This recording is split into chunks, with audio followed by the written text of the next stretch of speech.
You know all those movies on the Sci-Fi Channel that involve genetically altering some creature that ends up becoming a giant monster that goes on a murderous rampage for a little while? Do you want to know what it would look like if those movies didn't suck?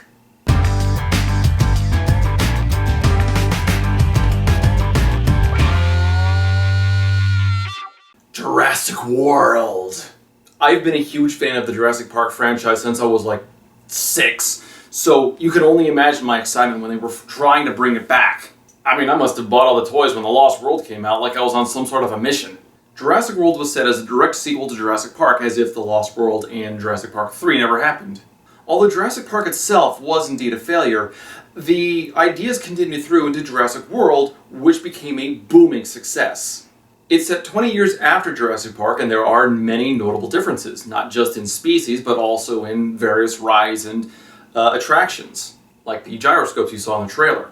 And it's there that the only returning character from the first movie, Henry Wu, played by B.D. Wong, has genetically created this brand new dinosaur, this monstrous hybrid, combination of all sorts of things, I won't reveal what because part of that would be a spoiler, which turns out to be very, very intelligent, so much so that it's actually able to trick the humans into letting it out. From there it goes on a rampage and all sorts of shit gets wrecked. It is glorious. Now, where Jurassic Park was more of a sci-fi horror movie, Jurassic World is more of a sci-fi action movie. For example, in Jurassic Park you had dinosaurs jumping out and scaring you, but in Jurassic World, it's all about the action, the intensity, just watching these badass fight scenes unfold in front of you. Oh god, they are so satisfying to watch. The story follows several main characters and actually has several plot threads, but the main two, I would say, are the ones between Claire and Owen, played by Bryce Dallas Howard and Chris Pratt respectively, and Claire's nephews, Zach and Gray, just a couple of kids going through the park. Chris Pratt plays an animal wrangler, kind of like Robert Muldoon from Jurassic Park, who has a strong understanding and very strong bond with the Raptors, as well as the other animals in the park in general. He used to work for the Navy, and don't you dare tell me that man was not a Navy SEAL. As the brand new genetic monstrosity, the Indominus Rex, gets loose, it's up to Owen to go through and try to stop it however he can. And Claire is there by his side doing whatever she can to push damage control for the park, and do whatever she can to keep all the guests alive. Now I thought Claire actually made for a pretty strong female character. She didn't want the Indominus Rex's escape to spiral out of control and just turn everything into chaos. She wanted to keep everything under wraps as much as she could. Chris Pratt's character is a little more pragmatic and actually plays off of her very well, with his experience and her just knowing business and knowing nothing about the animals. And the kids that got to play Zach and Gray were actually pretty good. Their storyline wasn't nearly as interesting, and quite frankly their characters were a little blasé, but it was fun seeing them explore the park. You get to explore the universe of the story through them, but you got to see the action through Chris Pratt. Both are still important. Now, the special effects in this were phenomenal. I'd say that less than 20% of the movie was actually real, and the rest was either CG or green screened. But still, you saw what was going on, you enjoyed what was on screen, and you had a lot of fun. Just a note, if you do see this movie, don't see it in 3D, because all the green screen effects become blatant. Kinda takes you out of the moment. Now, judging by the trailers, I'm sure many of you are asking the same thing.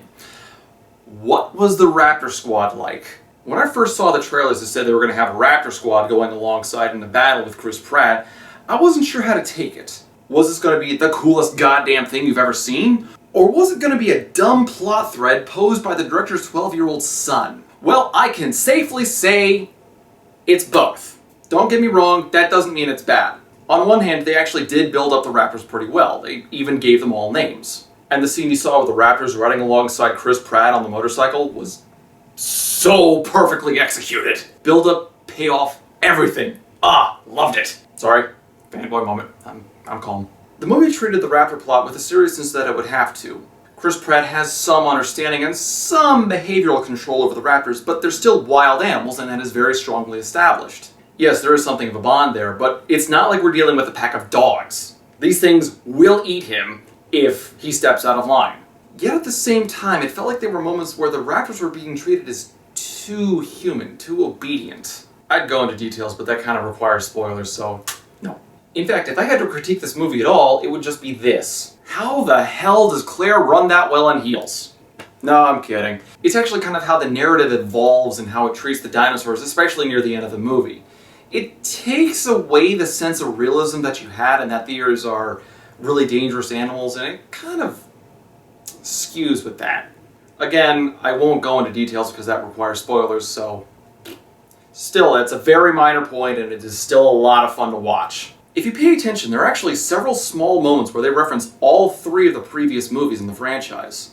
And no, I'm not just talking about them referencing John Williams' original score. I'm not going to give them away because I think that half the fun is finding them for yourself. But it does demonstrate that the director and the writers really cared about having a solid performance all around. Great job, guys.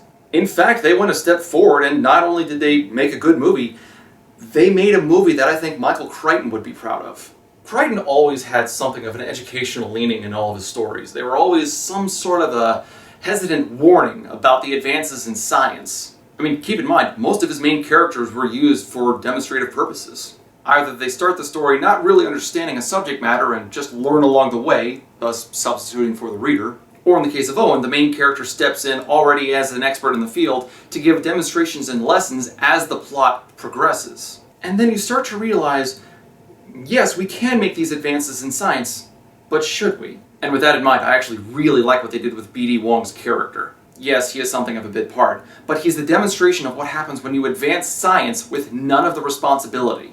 Thematically, this has Crichton's name all over it, and I really love it for that reason. So when are you going to see Jurassic World? Let's be honest, you should.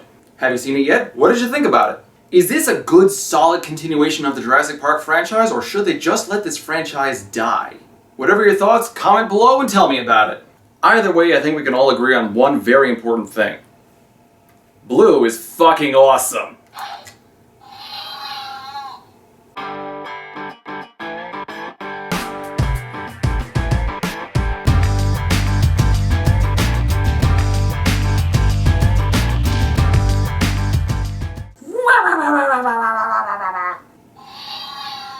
I must have all the toys.